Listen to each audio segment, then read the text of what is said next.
Welcome to VVD news TV. ప్రజల కోసం ప్రశ్నించే గొంతునే. ముందుగా ఈ రోజు వార్తల్లోని ముఖ్య అంశాలు. పోలియో రహిత నంద్యాల కోసం అందరం ముందుకు రావాలి. డిఎంహెచ్ఓ డాక్టర్ వెంకటరమణ పిలుపు. జొన్నగిరి గండల నుంచి తొలి బంగారు బిస్కెట్ కర్నూలు సరాఫ్ బజార్లో విక్రయానికి అందుబాటులోకి. వర్షాలు కురవాలని మహిళా వేషాల్లో యువకుల వినూత్న ప్రార్థనలు. సొంత ఇల్లు కావాలని కోరుతూ బీజేపీ నాయకులకు దివ్యాంగుడు వినతి. బీసీ ఎస్సీ ఎస్టీ పేర్లకు బదులు ఉమ్మడి హాస్టళ్లు కావాలి పవన్ కళ్యాణ్. కిరణ్ రాయల్ వెనుక పవన్ ఉన్నారా స్పష్టం చేయాలి వైసీపీ. భక్తి శ్రద్ధల మధ్య బీబీ కా అలం ఊరేగింపు దట్టిలు సమర్పించిన సిపి సజ్జనార్. ఏపీలో ద్రోణి ప్రభావం పలు జిల్లాలకు వర్ష హెచ్చరిక. కూకట్పల్లి కేపీహెచ్పీ కాలనీలో అక్రమ నిర్మాణాల కూల్చివేత. లోయ అంచునే ఆగిన ఆర్టీసీ బస్ 42 మంది ప్రయాణికులకు సురక్షితం. మారేడుమిల్లి ఘాట్లో ఘటన. 11 ఏళ్ల చిన్నారిని పలుకొన్న ట్రక్ బారికేడ్లు బద్దలు కొట్టి పరారీ. మహారాష్ట్ర సరిహద్దు వద్ద డ్రైవర్ అరెస్ట్. నంద్యాల జిల్లాలో పల్స్ పోలియో కార్యక్రమాన్ని ఆదివారం నిర్వహించనున్నారు. ఎంఎస్ నగర్ అర్బన్ హెల్త్ సెంటర్లో జరిగే ఈ కార్యక్రమాన్ని జిల్లా కలెక్టర్ మంత్రి ఎన్ఎండి ఫరూక్ ఎమ్మెల్సీ ప్రారంభించనుండగా 5 ఏళ్లలోపు చిన్నారులకు తప్పనిసరిగా పోలియో చుక్కలు వేయించాలని డిఎంహెచ్ఓ డాక్టర్ వెంకటరమణ కోరారు. అందరికీ నమస్కారం, శుభోదయం. నంద్యాల జిల్లా ప్రజలకి వైద్య ఆరోగ్య శాఖ తరఫున మరొకసారి నమస్కారాలు తెలుపుతూ, ముఖ్యంగా రేపు ఆదివారం అంటే పోలియో ఆదివారం. రేపు దేశవ్యాప్తంగా పోలియో కార్యక్రమం అంటే మనకు ఏదైతే పూర్తిగా గతంలో అంగవైకల్యంతో పిల్లలు బాధపడుతూ జీవితాంతం అంగవైకల్యంతో బెడ్రెడనై ఇబ్బంది పడే జబ్బు పోలియో జబ్బు. అటువంటి జబ్బుని మనం ఆల్రెడీ పారదోలాము. మన దేశవ్యాప్తంగా ఎక్కడా కూడా ఈ పోలియో వ్యాధి అనేది లేదు, మనం తలుపు కొట్టాం. అయితే పక్క దేశాలైన పాకిస్తాన్, ఆఫ్ఘనిస్తాన్, నైజీరియా, బంగ్లాదేశ్ వంటి చోట అక్కడక్కడ ఈ వైల్డ్ పోలియో వైరస్ టైప్ 1 ఒకటి కనిపిస్తా ఉంది. కాబట్టి మనం ముందు జాగ్రత్తలో భాగంగా మనం కూడా మళ్ళీ ఒక రౌండ్ మాబప్ రౌండ్ అనేటివి గతంలో డిసెంబర్లో వేసుకున్నాము. రేపు ఆదివారం జూన్ 28వ తేదీన కూడా ఈ కార్యక్రమం నిర్వహిస్తున్నాం. జిల్లా వ్యాప్తంగా 0 to 5 years అప్పుడే పుట్టిన బిడ్డ దగ్గర నుంచి 5 సంవత్సరాల పిల్లలందరికీ కూడా ఈ పోలియో కార్యక్రమాన్ని చొక్కలు వేయబోతున్నాము. గౌరవ కలెక్టర్ మేడం గారి ఆధ్వర్యంలో 22వ తేదీన district task force committee meeting లో అన్ని line department, ICDS, education department, election department, RTC, DRDF, డోమా, అలాగే ముఖ్యంగా ఈ మున్సిపల్ అడ్మినిస్ట్రేషన్ సంబంధించి అందరికీ ఖచ్చితంగా కఠినమైన ఆదేశాలు ఇవ్వడం జరిగింది.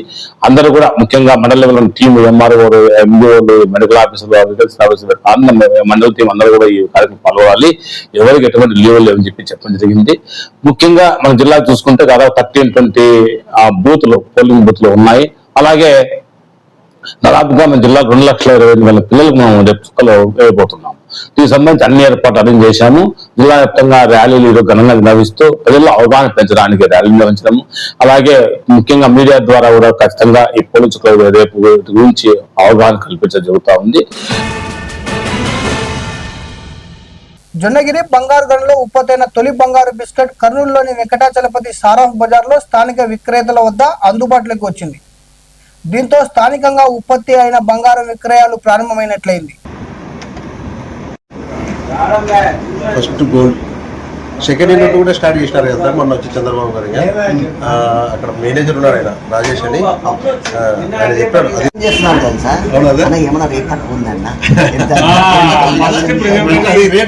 రేట్ తగ్గింది, ₹100 తక్కువకి ఇస్తామని చెప్పారు.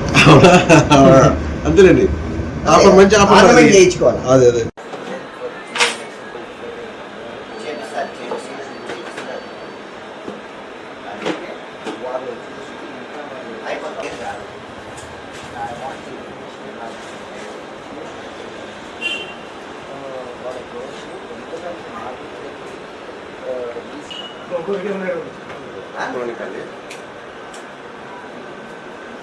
అంటే సార్ ఆ రోజు మీరు చంద్రబాబు గారితో చేతులు తీసుకున్నారా?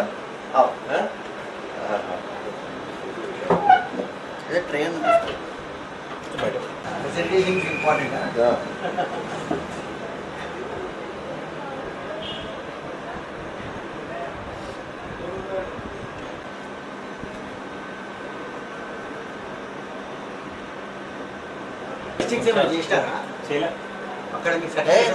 ముందు టెస్టింగ్ చేసినామండి. మొత్తం అంతా రాకముందు కూడా ఇక్కడనే మొత్తం అంతా వచ్చి సపోర్ట్ చేయాలి. మొత్తం అంతా చూసుకొని మన ఎందుకంటే వాళ్ళ కాడ మిషన్స్ లేవు కదా, టెస్టింగ్ మిషన్స్ మన దగ్గరనే. అన్స్పారి మండలంలో వర్షాలు కురవాలని కోరుతూ యువకులు వినూత్నంగా మహిళా వేషధారణలో గ్రామంలో ఊరేగింపు నిర్వహించారు. తలపై కలశాలు పెట్టుకుని గ్రామ వీధుల్లో తిరుగుతూ ప్రత్యేక పూజలు చేశారు. ఈ ఆచారాన్ని పాటిస్తే ఇంద్రుడు ప్రసన్నమై మంచి వర్షాలు కురిపిస్తారని గ్రామస్తులు విశ్వసిస్తున్నారు. యువకుల వినూత్న కార్యక్రమం స్థానికంగా ఆసక్తి రేకెత్తించింది.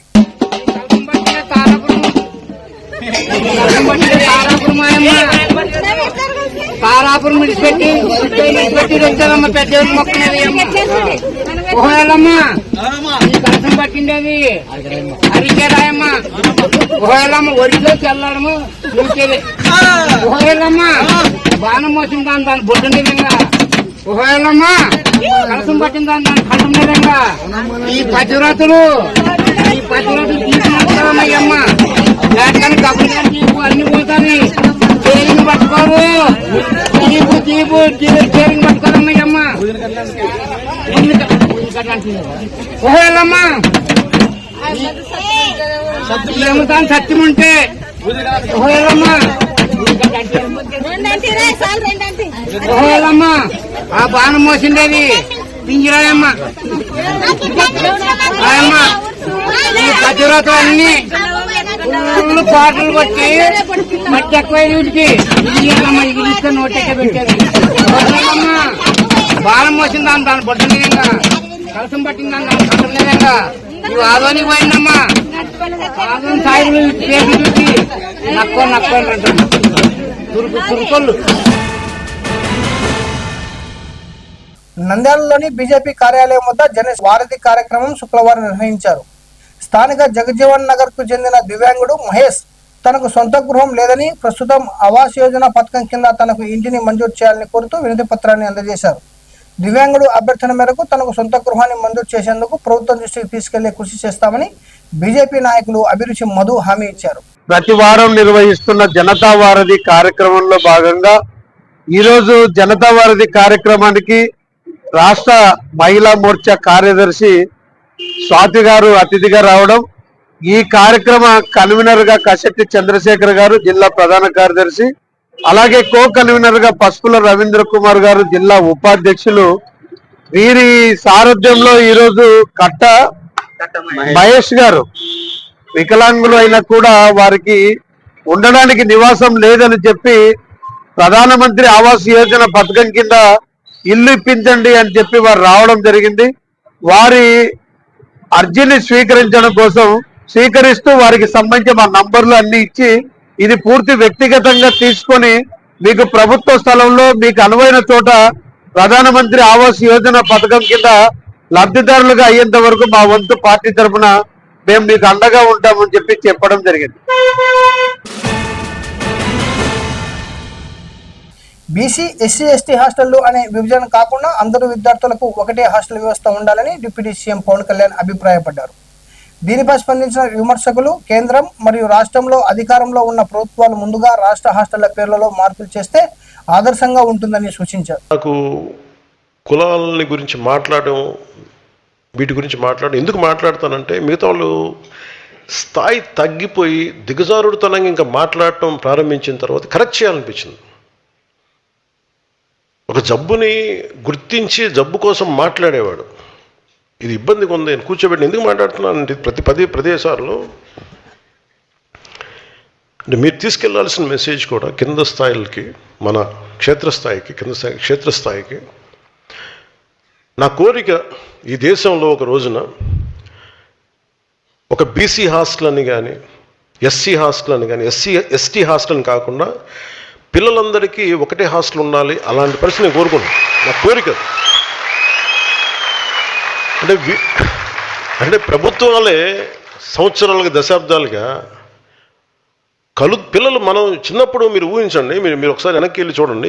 మనం ఆడుకునేటప్పుడు, మన స్కూల్కి వెళ్ళేటప్పుడు మన ఫ్రెండ్స్ ఎవరు, మనం ఎప్పుడు ఆలోచించాం. ఓట్లకి రాగానే అన్న ఆ వీధిలో అన్న మన దళిత సోదరులు అన్న నమస్కారం పెట్టండి అన్న, ఇటు వెళ్ళన్నా మన కాపు సోదరులు అన్న ఇటు దండం పెట్టండి అన్న, అటు మన విశ్వకర్మ సామాజిక వర్గం అన్న ఆ సోదరులకు దండం పెట్టి అన్నీ విడగొట్టి మాట నాకు చిరాకు ఉంటుంది ఒకసారి వినటానికి. అదే నేను కులాలను బేస్ చేసుకుని నేను లేను. మేము రాజకీయం అలాగే నడుస్తే నాకు తెలియదు, కానీ ఎవరో ఒకళ్ళు ఎక్కడో చోట ప్రయత్నం అయితే మొదలు పెట్టాలి. ఒకసారి మనం మాట్లాడుతున్నప్పుడు కులాల్ని కలపడానికి తప్ప విడగొట్టడానికి అయితే నేను చేయను. ఎందుకంటే నేనేమంటానంటే ఎవరి కాస్ట్ ఐడెంటిటీ నేను మార్చలేను, నాకు తెలుసు అది.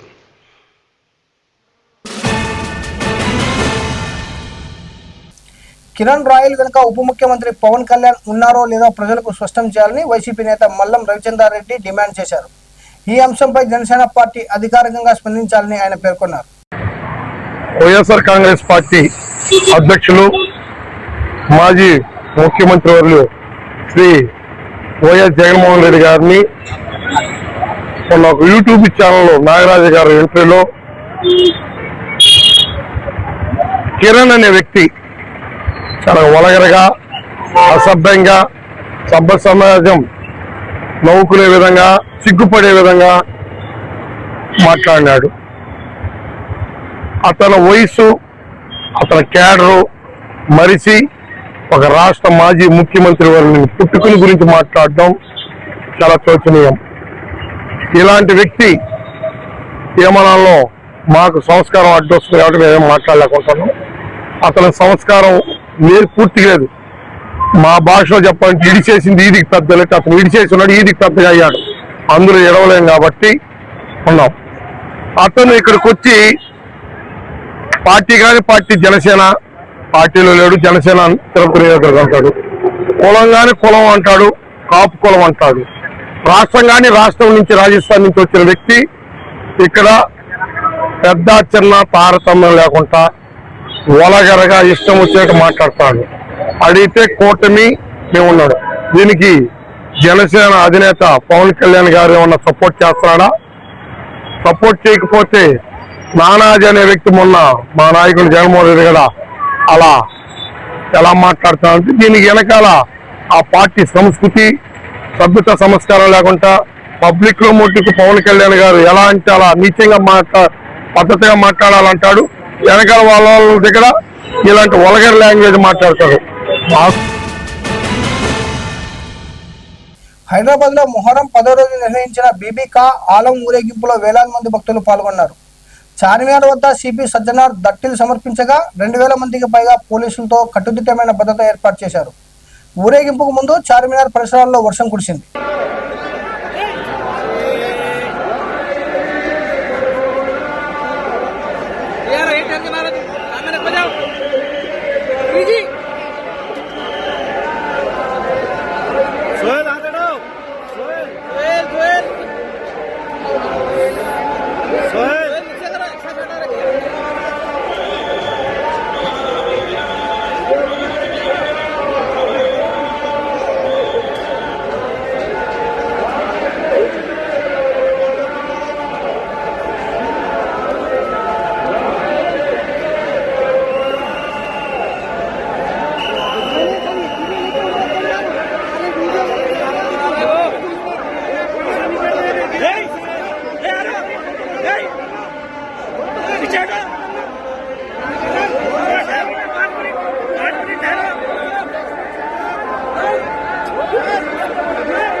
డీసీపీ కిరణ్ అందరూ కలిసి ఈ రోజు మనము దాదాపు 2000 పోలీస్ సిబ్బందితోని ఈ ఒక బందోబస్తుని ప్లాన్ చేయడం జరుగుతుంది.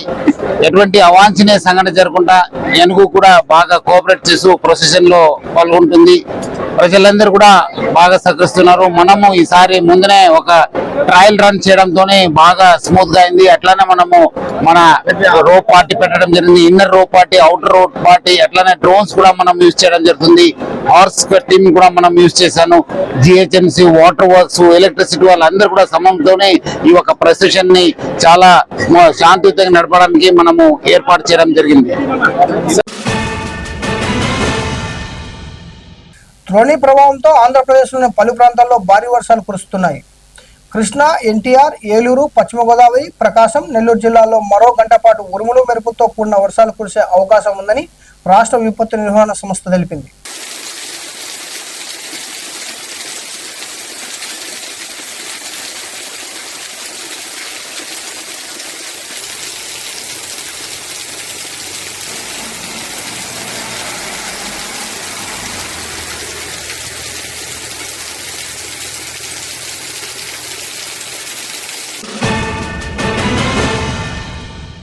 కూకటిపల్లి కేపీహెచ్పీ కాలనీ ఎంఆర్ఓ కార్యాలయ లైన్లో రోడ్లు, ఫుట్పాత్లను ఆక్రమించి నిర్మించిన అక్రమ కట్టడాలను జీహెచ్ఎంసీ అధికారులు తొలగించారు. స్థానికుల ఫిర్యాదులతో చేపట్టిన ఈ చర్యపై ప్రజలు అధికారులకు కృతజ్ఞతలు తెలిపారు.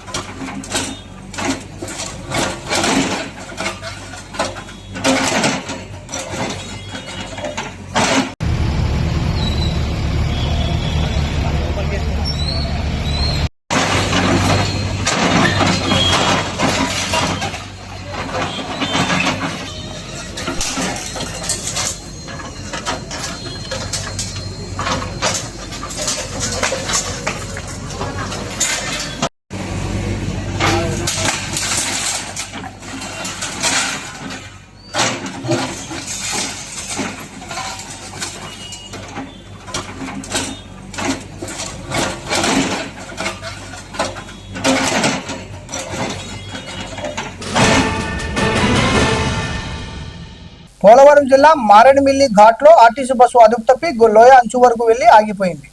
ఎదురుగా వస్తున్న లారీకి సైడ్ ఇవ్వబోయే క్రమంలో ఈ ఘటన చోటు చేసుకుంది. ప్రమాద సమయంలో బస్సులో 42 మంది ప్రయాణికులు ఉండగా అందరూ సురక్షితంగా బయటపడడంతో ఊపిరి పీల్చుకున్నారు. ఘటనపై ఆర్టీసీ పోలీసులు ఆరా తీస్తున్నారు.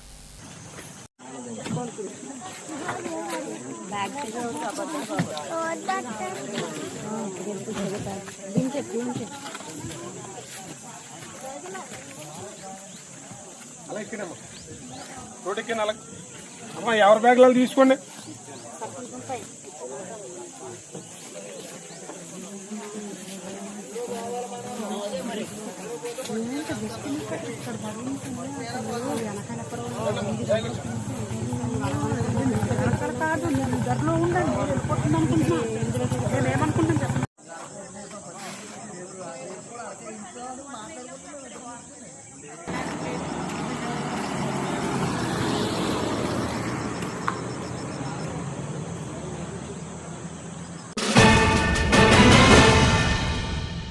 ఛత్తీస్గఢ్లో వేగంగా తీసుకొచ్చిన ట్రక్ 11 ఏళ్ల బాలిక పూనమును ఢీకొట్టి చంపింది. అనంతరం పరారైన ట్రక్ను పోలీసులు దాదాపు 60 కిలోమీటర్ల పాటు వెంబడించి మహారాష్ట్ర సరిహద్దు సమీపంలో పట్టుకున్నారు. డ్రైవర్ మద్యం మత్తులో ఉన్నట్లు అనుమానిస్తున్న పోలీసులు కేసు నమోదు చేసి ట్రక్కును స్వాధీనం చేసుకున్నారు.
మరిన్ని అప్డేట్ కోసం చూస్తూనే ఉండండి వివిడి న్యూస్ టీవీ, ప్రజల కోసం ప్రశ్నించే గొంతునే.